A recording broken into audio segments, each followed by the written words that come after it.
squishy monster, and for Cinco de Mayo, I wanted to celebrate with something fun and festive. So today we're going to make strawberry margarita cupcakes. In my first bowl is where I'm going to put all my wet ingredients, but in my second little baby bowl is where all my dry ingredients are, and I've already measured it out and sifted it, and that's just my flour, baking powder, and fine salt. So to my melted butter, which is in my first pot right here, I want to sprinkle in my granulated sugar, and I want to blend to combine until it's light and fluffy.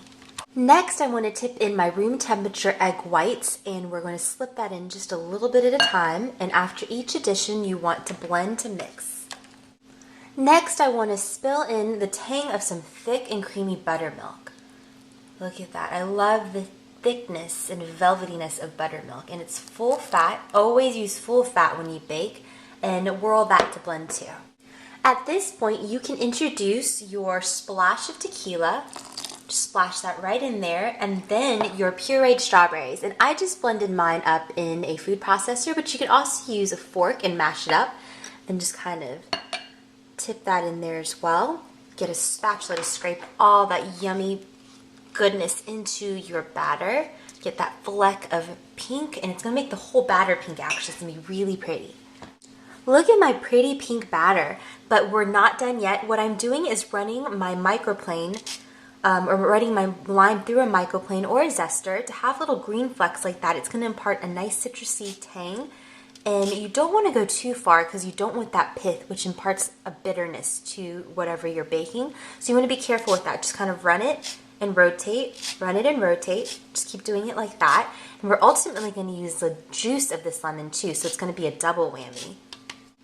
Then I also want the juice of my zested lime.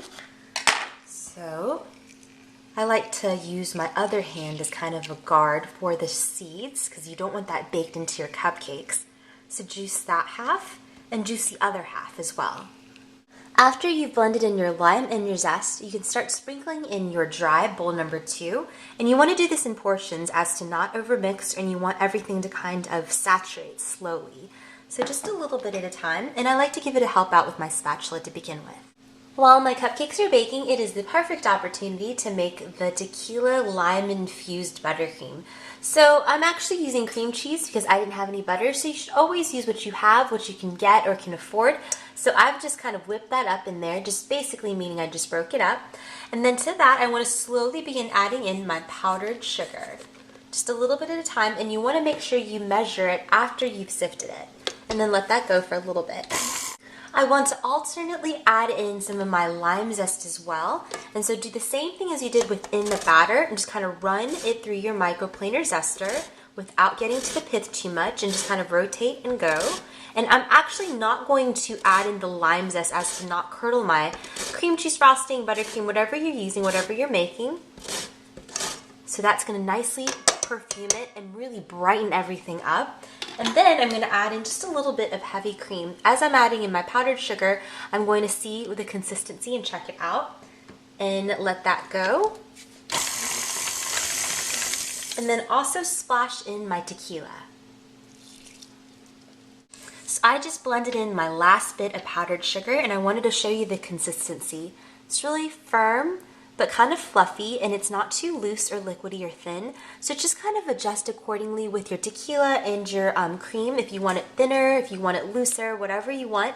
But this is a nice spreadable consistency. Just make sure you scrape down the sides, and also if you don't want to use tequila at all whatsoever in the batter or in the frosting, you can definitely omit that.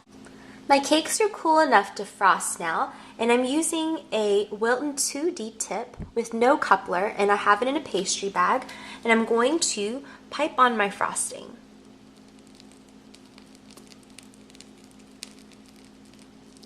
And then I want to garnish with just a little bit of coarse salt,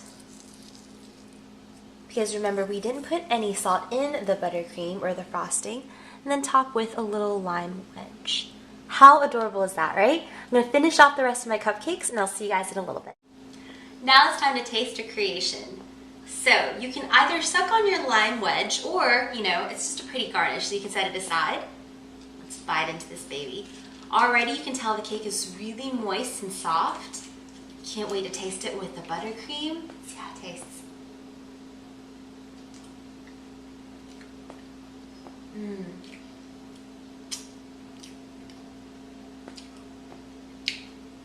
So there's that vibrancy and tartness with the lime.